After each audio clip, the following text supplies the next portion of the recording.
Welcome to Burlap Teachers. Enjoy the video. Close the Riot client and Valorant before starting any file moves. This prevents file corruption and launcher errors. Check installed game size in program files.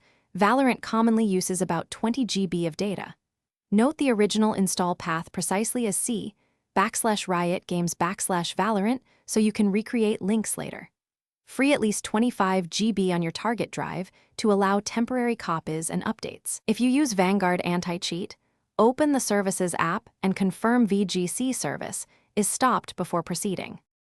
Copy the Valorant folder to your new drive, for example D/Games/Valorant.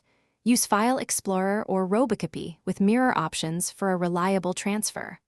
Open an elevated command prompt by right-clicking and choosing Run as administrator. Remove or rename the original C/Riot Games/Valorant folder only after copying completes. Then create a junction by running mclink/jc Riot Games Valorant D Games Valorant. This makes Windows and the Riot restart your PC after creating the junction to ensure Vanguard recognizes the moved files. If Vanguard prevents launch, restart the VGC and Riot client services in Services.